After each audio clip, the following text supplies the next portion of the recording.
السلام عليكم ورحمة الله وبركاته. عاملين ايه؟ يا رب تكونوا بخير. النهاردة هنبدأ الفيديو معاكم بالصلاة على النبي عليه أفضل الصلاة والسلام.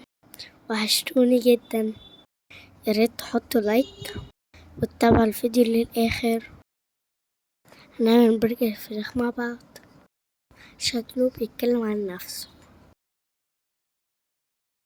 كيلو صدور فراخ، ونص كوباية بقسماط مطحون، 2 بصلة متوسطة، و4 فلفل أحمر.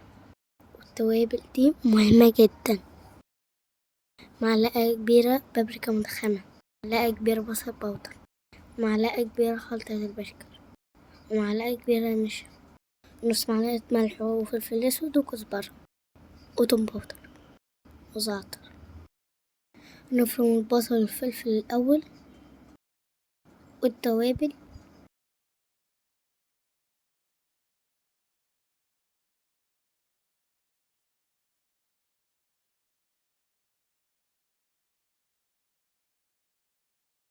ونضيف صدور الفراخ،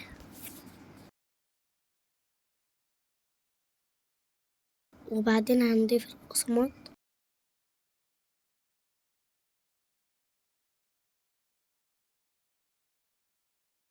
ونضيف معلقة بيكنج باودر هتخلي البرجر تحفة.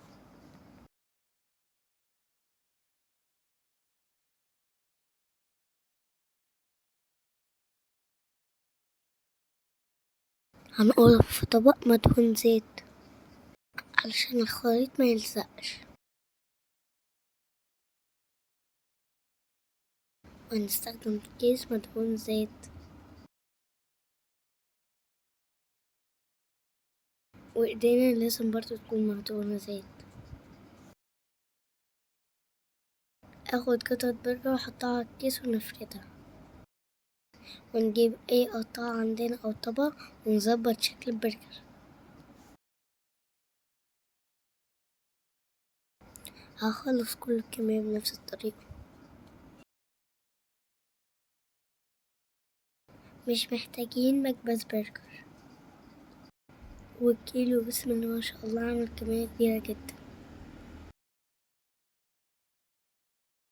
هنسخن الطاسة على النار وادهنها زيت قليل جدا، وأول ما تسخن هنحط البرجر.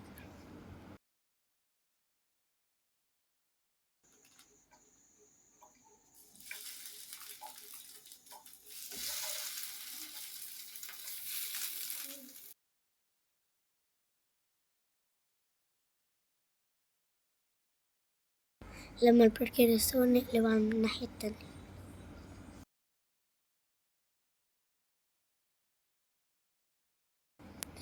بس لازم نكون مهديين النار عشان نستوي كويس.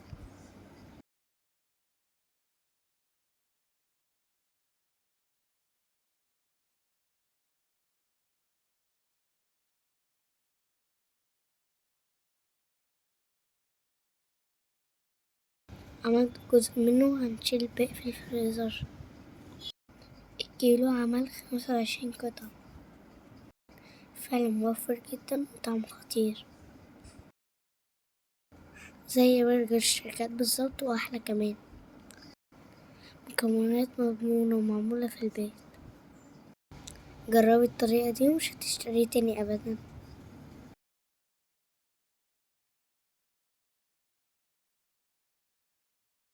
واستنوني في وصفة جديدة، والسلام عليكم ورحمة الله وبركاته.